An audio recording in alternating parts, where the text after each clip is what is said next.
Hello, everyone. I am your host, Alejandro Colindres. Welcome to Series 2 of the podcast, The Road to Champagne, 13 Tested Principles to Drive Your Career to Success. This podcast series will benefit professionals that have room for growth in their career, especially young professionals. In Series 2, we are talking to professionals with brilliant careers in different stages of their journey to find out how the 13 principles have helped them. You can see the framework of the 13 principles in the website roadtochampagne.com.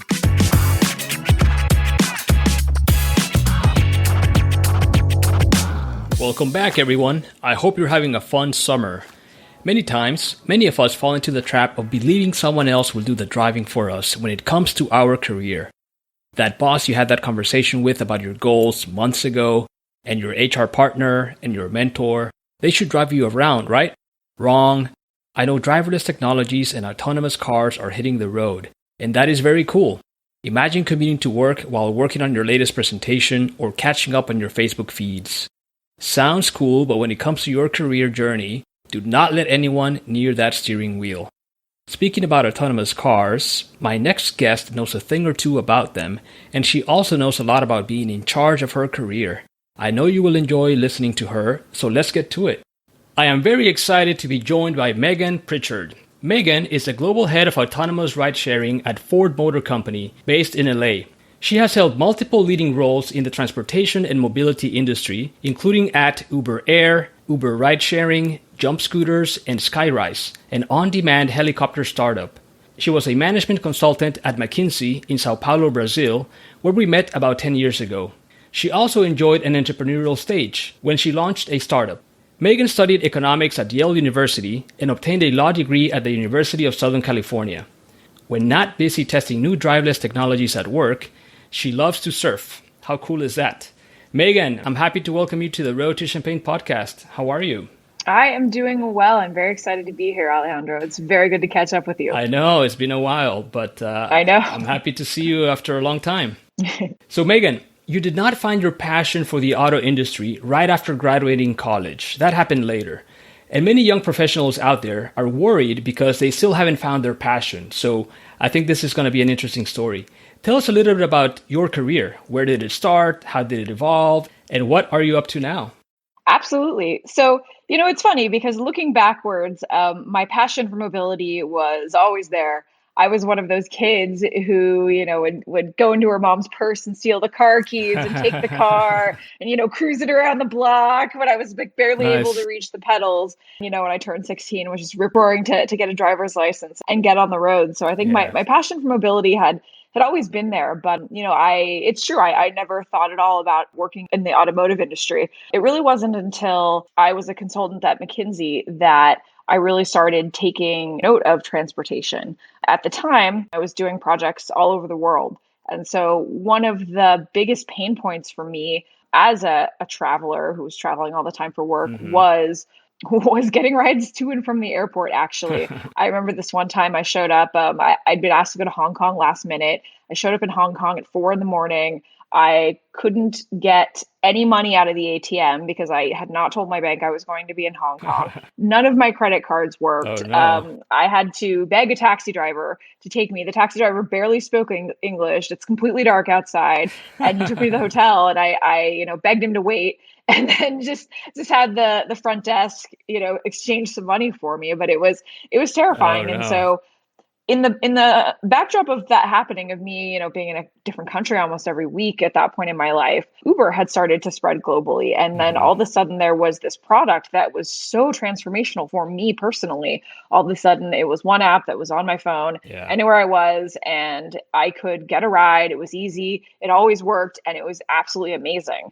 And so when I got a headhunter ping from Uber to come and work from Uber and lead one of the markets, I absolutely jumped at the opportunity. This was a product that had been so transformational for me.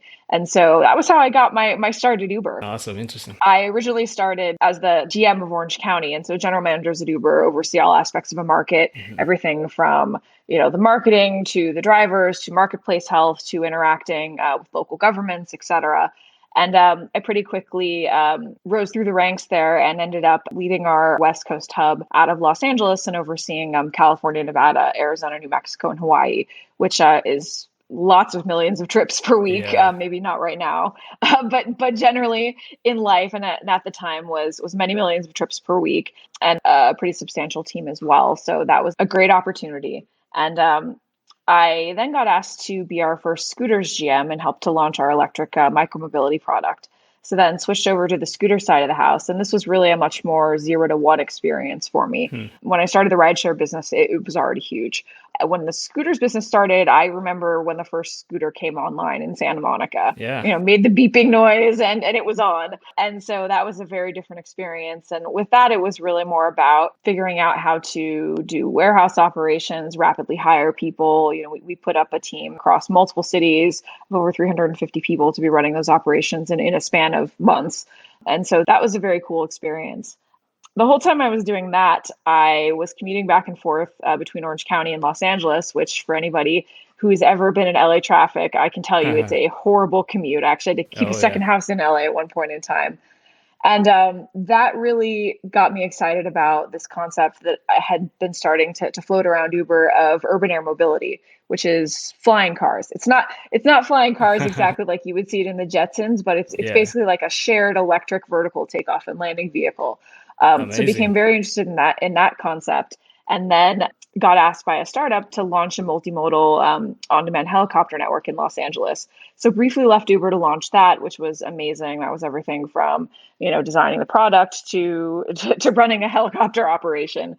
And I actually learned how to fly helicopters myself during that time. Oh, that's pretty cool. And if you remember in Sao Paulo, they were all over the place Oh for the yeah, same exactly. reasons, right? People jumping from one building to another building across the city. Exactly. But it's a very, very complex problem just because of obviously the regulation associated with it. Also, some of the unique things about helicopters and any type of vertical takeoff and landing aircraft and how they operate.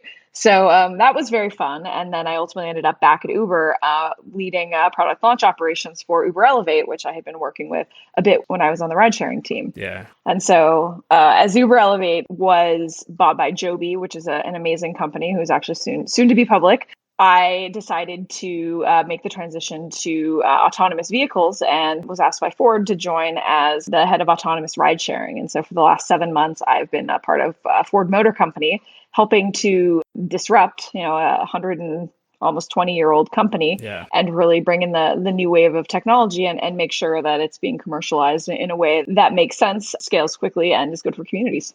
That sounds so interesting, Megan. To think about Uber a few years ago, it was a new concept, and now it's just a regular part of life. I cannot picture myself going to the airport or to a restaurant without Uber. As a matter of fact, as we speak, Uber Eats is bringing my sushi over. It's just a normal part of life. It's amazing how a crazy thought and idea eventually becomes our way of life. So I'm looking forward to all the amazing things that you're working on as they materialize and they become part of everybody's life. That's amazing. So obviously I met you in Brazil. Tell me what took you to Brazil? What were you searching for down there? How did that happen? So I was in law school at the time that I made the decision to move down to Brazil. I, at the time, had an offer out from a law firm in Orange County and thought that was going to be my life. But I really wanted something a little bit more, starting to speak to some of the Road to Champagne framework parts. I wanted something more. Yeah. And I happened to write a paper on the Brazilian stock market and then got USC to sponsor it. So went down to Brazil on my spring break from law school, my 3L year. And coincidentally, one of my professor's childhood best friends was Tracy Francis, who's a partner, now a director in the Sao Paulo office. I had a project with her, I remember. Yeah, she's wonderful. And so I met her. She said, hey, if you'd be interested in moving down here, do an interview. Yeah, I had always thought about it. I've always loved Brazilian culture, Brazilian food. And so thought, yeah, let's do this. So did the interview process and actually got a job at McKinsey in Brazil, which had always been a dream of mine to work at McKinsey. I remember when I was graduating college, literally 90% of the graduating class at Yale applies to work at McKinsey. And I hadn't even gotten an interview. And two of my best friends went to work there. And so I'd always just really admired the firm. And so I thought it would be amazing to work there. And, the opportunity presented itself as, well, it's Sao Paulo, Brazil. And I probably could not have gotten, quite frankly, a job at McKinsey in the US at the time. They weren't recruiting out of USC Law School. It focuses mostly on business students, et cetera. And so that was this very unique opportunity for me to come down to Brazil and live and work down there. Yeah, same here. Actually, as a matter of fact, I'm going to admit that in my earlier days, I was dinged by McKinsey. And, many years later, I tried again, and this time it worked. So, it was a real experience. It was awesome. I loved my time in McKinsey and in Brazil. It was a great phase. So, yes, you mentioned that you studied law, but obviously you changed trajectory. So tell us more, because to me, it shows that your intellectual curiosity was pointing you to somewhere else, and you were adaptable enough to change professions. And, many listeners out there are probably struggling with that idea. Yeah, absolutely. I mean, everyone thought I was crazy not to become a lawyer after going to law school, but it was the best career decision I could have made. I mean, prior to going to law school, I had launched a startup that I ultimately closed. And my mom was a prominent judge in the area before she retired. So when I crashed my startup, she was like, "Law school for you, young lady." And that was how I ended up in law school. And I never really felt like a great fit, even though I learned a lot in law school. I met my wife in law school. Lots of good things came out of it, but it never really felt like a fit for me professionally. It was just too narrow in scope. I wanted something that really felt more like I was having an impact on a global scale. I was able to touch more parts of a business. I was able to build a little bit more. And so, consulting seemed like a really great way to really be kicking that off. And so that was how I made the switch. It was just like, this is my opportunity to get back into business, and let's do it. I like it. It's kind of like, doing an investment decision and there is a sunk cost, right? A lot of people will say, oh my gosh, I already studied law, so I have to commit to it for the rest of my life. And they might not be happy the rest of their lives. So I like what you're saying. Sometimes you need to reassess, and hey, if you got to change courses and get on a different road and that's what's best for you, go for it. Those previous decisions should not dictate what happens for the rest of your life. Absolutely. And many of my friends who are lawyers now, having mid-career crises, if you will, some of them are going back to get MBAs. Some of them have stopped doing big law altogether. One of them runs an art gallery. And so I think ultimately people find their passions. Yeah, and I know so many career switchers. I mean, I did study food science. So my earlier days in the food industry were in the product development and quality side. And then after business school, I still applied my new skills to the same industry, the food industry, but more on the business side. So I guess I kind of stayed within the same industry, but within it, I changed scopes and paths. It happens to many of us. So Megan, of the 13 principles, which 2 or 3 do you believe have been the most relevant to help you get as far as you have on your road to success? I would say everything under this shape your mindset section resonates with me. Yeah. I think the shape your mindset section really speaks to having an openness about your career that allows you to get opportunities and take advantage of them that you would not otherwise. Yeah. For example, number 1, want more. That's something I felt very much as I was graduating law school. I wanted more than just to be a lawyer. I wanted to work at McKinsey once that was on the table. And I mean, McKinsey's an extremely difficult place to get into. They accept, it's like 1 out of every 1,000 applicants. And so it was feeling very much like aiming outside my league. And here I was doing it in Brazil. I didn't even speak Portuguese at the time. And so I really felt like I was aiming outside my league. Yeah. So I did everything I could to study for that interview. I talked to other McKinsey consultants. I studied extra for that math test at the beginning. I did everything I could to make that happen. And lo and behold, I passed the interview process, which was amazing. And then that next point of always being a work in progress. When I showed up at McKinsey, I did an executive MBA and I learned how to speak Portuguese. And so that in and of itself was just very transformational for me. Yeah. And then in terms of always saying yes, I think this is a big one. I mean, I did everything from projects on steel mills outside of Rio de Janeiro while I was at McKinsey to strategy projects in Taipei. And so always being willing to try something new, help out where I was needed was huge. And just being adaptable and saying, sure, I'll take this opportunity. I don't care where it is. I'm going to show up and I'm going to give it my all has been a common theme throughout my career. And even as I was leaving McKinsey, I said, hey, I want a business that, I can run, I can get P&L experience, which is hard. It's hard to transition into a P&L role when you're coming from consulting. So, it was good to be able to do that. I said, hey, I want to do this. I'd had a couple of conversations with different recruiters, strategy jobs. Do you want, this or that? I said, no, I want a P&L role. This is really what I want. So finally, when Uber came along, that was a really, really good fit. And again, there I had to learn a ton of new skills too. I wasn't really very fluent in transportation at the time. I didn't know a ton about the industry, so I had to really ramp up on that.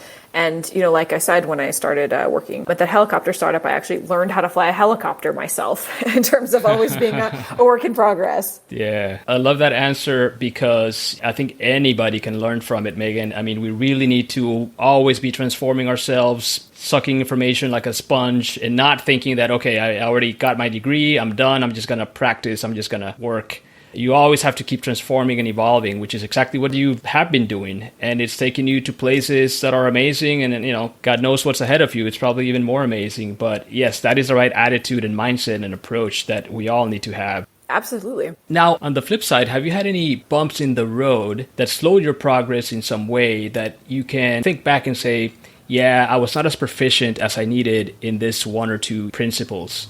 And how have you increased your proficiency in those principles? Looking back on it, really looking at 10 and 11, increase power and influence and build your village, have been the places in my own career where I've struggled. And a lot of this for me has been locational. So as I mentioned, I live in Southern California. We have 2 family businesses here and our families live here. So it's something that's not going to change. I love living here and being here. But as a result, I'm often not in the headquarters location of many of these companies that I work for. Uber, for example, was headquartered in San Francisco, also had a big power seat in both New York and DC, but again, not Los Angeles. And so it's sometimes been difficult to build those right relationships and network that I needed to take on more responsibilities or say, I'm going to try and centralize things around myself because I'm not sitting in those main hubs. And so really building those relationships has been a challenge. And I think also as we've gone to working remote, that's been a big issue as well. Because a lot of times, you're just a face in a box. I didn't meet really any of the people I was working with at Ford until I would say 4 months into working at Ford. And so, we took a trip to Miami to check out the technology. And there's still people that I literally see on the screen daily that I've never met in real life. Yeah. And it's difficult to build relationships that way. I agree, Megan. And actually, you bring up a very valid point that is relevant to the time, still under the pandemic. And a lot of people are working from home and they find it very convenient and it's nice. But I think there's some drawbacks or risks that we all need to be aware of, which is if you disconnect too much from the office and you're just working from home and you become just this little box, in Zoom, you're going to miss out on opportunities to really expand or create new relationships with your coworkers, your bosses, people of influence, your team. And, what I am doing, Megan, is even though I do have the flexibility to work from home 5 days a week, I am going to the office once or twice a week. Sometimes, I need to travel, so I'm not even in the city. But I do go consciously to spend time there so that I can meet people, in the hall and in the coffee room and in the elevator and pop into somebody else's office and say hi, introduce myself, because I also started this new role during the pandemic. So I'm slowly starting to get to know some of my peers. So my watch out for everybody is, hey, don't take advantage of that full flexibility because it does have some risks. If you get too detached from the office and the office dynamics and the power dynamics that we're talking about in principle number 10, and those relationship building opportunities in principle 11, then you might be slowing down either your growth or you might be minimizing your effectiveness in getting your ideas implemented and getting your ideas across. So, of course, you are in LA in a different situation because you don't have an office down the road. But for people that have that choice, I think it's very important for them to weigh those risks and find the right balance. I completely agree with you on that one. I've made a couple of trips out to Detroit since I joined just to start to meet people. And so I completely agree with you. Just the importance of building those relationships cannot be understated. Definitely. On principle number 12, grab the wheel. Can you share what you've done to take control of your career, destination, and growth? So I think my biggest insight here on grab the wheel is also be a squeaky wheel. Be very clear about what you want with your direct managers, with your peers, with your mentors, with your network, because that is, I have found, the best way to really open yourself up for new opportunities. For instance, one of the things I'm trying to do right now is get a seat on a public board. Mm-hmm. And so it's a little early in my career for that, but with many of the new regulations that are popping up in California and potentially on the NASDAQ, they're looking for female directors who are also minorities. I'm also LGBT. So, lots of opportunity there for me. Hey, you're young, but you're an expert in what you do. Exactly. Don't discount that. Yeah. But so, I definitely want to take advantage and start representing on boards. And so I started talking about that. And then I was just talking about it at dinner one night. And then one of my friends said, oh, hey, there's this thing, NACD, National Association of Corporate Directors. They've got this thing called the Accelerate program, which is for people that don't currently serve on boards but would like to. So I said, oh, wow, this is super interesting. And then I talked about that with my boss, is the CEO of Ford AV. And he was like, oh, great, Ford would be more than happy to sponsor that for you. That seems excellent. And actually, oftentimes, Ford will have seats on boards, of companies that we acquire, other types of things. And I'll definitely keep you in mind for those types of opportunities. And then randomly, I got a ping from my wedding planner who said, oh, hey, my dad's a recruiter and he's like looking for a woman to fill this board seat. And, would you be interested? And so just putting it out there in the world, I've found has been the best way to really grab the wheel of my own career, is be the squeaky wheel. Tell everyone what you want. The more you put it out there, not only are you reinforcing it, just with yourself, what you want in the direction you're going, but you're also asking for help and really just getting a lot of support. People are not mind readers, right? They need to know what you want and how they can help you. Exactly. People who report into me, I'll often say, what do you want to do?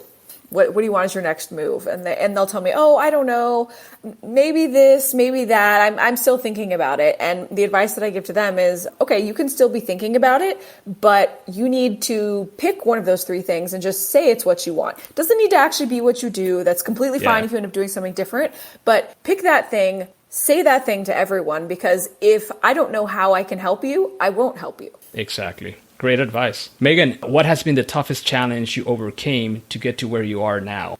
It was, in a lot of ways, getting those extra skills that I needed after law school to really make myself competitive in the business world. McKinsey was wildly helpful with that. But again, it's things that I've seen along the way as I've entered the tech world and also different niche transportation areas like aviation. And I think, you come in and these are very specific things with individuals and professionals that know a lot about the subject matter. And just really coming in with that attitude always when I join these industries that I'm here to apply the skill set that I have, which is strong problem solving, leadership, being a great builder to this area, and help me to learn the specificities of this industry. And so just getting up to speed and ramping up every time I touch new ground has definitely been a big challenge, but I think it's been one of the most rewarding too. Excellent. Megan, you've mentioned it, I would say implicitly in several of your responses. I want to probe a little deeper, which is the power of networking and relationship building. Because part of what I'm hearing from your answers is that you have been effective at creating those connections that later open a door for you. Tell us a little bit more about your approach to networking. I think my approach to networking has always been about being transparent and being authentic. You don't really create genuine connections with people unless you do show up as your full self, as a very authentic person in those conversations. Sometimes actually in one earlier iteration of my life when I was like starting my own startup, I was working for this company called Net Party. And so I was actually throwing networking events. And it's funny because you can meet people, you can exchange business cards, but a lot of times that doesn't really do much. But you can meet someone even in like a very networking environment. And if you just show up as your authentic self, that is such a standout in that environment. People remember you and they're like, oh, I want to get to know that person. So first point would be just show up as yourself. This is who I am. This is what I'm doing. 2, be there to help. Ultimately, offering to help and being willing to help however you can, I think puts that energy out there and you get it returned to you tenfold. I love that. And, in my book, I talk about using your network to help others. It's not just about you. It's not just about, how can other people help me? But, one of the things that I've also learned is that, that approach of helping others should not necessarily be, okay, I'm going to help somebody that's junior looking for a job. But when you approach somebody, that's someone that you're approaching, how do you help them? Instead of thinking about how to tell them what you need, how do you first help them? And later it's going to be easier for them to help you. So that is a good way to approach relationship building. How do I help this person that I want to connect with before I think about how do I get something out of them? Yeah, I think The easiest way to do that is just be a thought partner. I mean, it doesn't matter what industry someone is in, what they're doing. Everybody has these issues, these things that are weighing on their mind, everything from, how am I going to unblock this supply chain to, I'm really short on staff right now and it's been terrible because of COVID. Yeah. Everybody has these issues. And even if you know nothing about that area, just presenting as like, oh, tell me, what's going on in your world right now? Like what's tough, and listening to people and, one, just actively listening is huge. That's helping in and of itself. Even if you don't say anything, but wow, like that's really challenging. How are you dealing with that? And you're asking interesting questions that may provoke their thought process. To then contributing, your opinion as well, I think is a good way to start that. I mean, you don't need to say, oh, well, hey, I've got, $50 million of funding for your startup. You can just say, like, tell me, how are you thinking about, the fundraising process? Have you tried this? What's that been like for you? And that's a good way to start. Great advice. Thank you, Megan. So I'm going to let you ask me a question, Megan. So I'll give you the mic. So I'm very curious, we obviously hadn't connected in some time until this year when I started showing up in Miami. And then you've got this absolutely amazing framework that you've developed that really resonates with me personally. Thank you. And literally the last time I saw you, I think we were like on the rooftop of the W Hotel in like Santiago, Chile. I think that was the actual last time I saw you. Yes. And you joined, as you mentioned, after having a very successful career at Cadbury. You made this switch to be working, as a consultant at McKinsey in Brazil, and I'm very curious to hear how that whole experience, has influenced your designing of these principles. My experience at McKinsey, Megan, was very rich, and one of the things that it has helped me do is refine certain skills, such as strategic thinking, problem solving, strategy. And those are things that I continue to do today, 10 years later, since we met. I cannot say that McKinsey has helped me shape the principles, because when I look at the principles, I can see examples of my experience in McKinsey and Cadbury and Burger King and Southern Glazer's Wine and Spirits and other companies in different principles, right? Like, for example, aim outside your league. Yes, when I applied to McKinsey, that was one example of me aiming outside my league. I think it has enriched my life and my career by just giving me examples and experiences across the 13 principles. But I think what it has helped me do also is, refine my brand. The second segment of the framework, build your brand. And the brand that I currently have right now is one of strategy and problem solving. And I owe a lot of that to my McKinsey days. After McKinsey, I went to Burger King and I was basically teaching and implementing problem solving methodology. So I got to practice what I really learned in McKinsey and coach others on it to basically refine those skills. So I think that's how McKinsey has helped me. But, it has really touched the 13 principles in many ways, right? Like, when I was in McKinsey, like you said, I was always learning, right? Like, as soon as you become comfortable with one topic, it's time to shut the project and start a new one on Monday. And now you become a rookie and you got to start learning everything again and become an expert. And, the cycle repeats on and on. And as a matter of fact, I also worked at a steelmaking factory in Rio de Janeiro. Maybe we were in the same client that you mentioned. So, it was a fabulous experience, and it has really helped me, refine who I am as a professional and my brand. So I owe a lot to that experience at McKinsey. Love it. Excellent. So as you know, each of our audience members is on their journey to success, trying to get to their champagne. What advice can you offer professionals so that they can have a more efficient drive to success? The biggest advice that I always give people is when you have opportunities for promotions or you see them, take them, even if it means moving cities, moving departments, etc. Because most organizations don't have a very set ladder that you can climb. That's not the reality of the business world today. And so when you see, hey, I'm an LL5 right now and I have this opportunity to apply for this LL4 role, but it means I'm going to have to stop working on this area that I like and do something else that's a little bit more niche. Go do it. Absolutely try that, because once you get that bump, you're getting a new skill set. You might start managing people. And so getting those experiences and expanding however you can, I think is really important. Megan Prichard, thank you so much for joining me today and for sharing how these principles are working in your journey. Such an exciting and interesting journey that you're having. Thank you. Thank you so much for having me. Of course. And everybody, you can contact Megan via LinkedIn. Yes, please do. Yes, reach out. And remember, you can and must take action to start unlocking the power of the 13 principles in your life. Let's meet again in the next episode. I have another awesome guest for you. Thanks for joining me, and cheers to your success.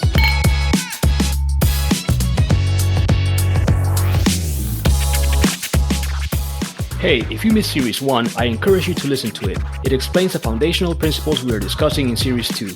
Like this episode? Please share it with your friends, colleagues, and classmates, and subscribe wherever you get your podcasts. Don't forget to visit roadtochampaign.com and join our mailing list, and to follow Road to Champaign on LinkedIn, Facebook, YouTube, Instagram,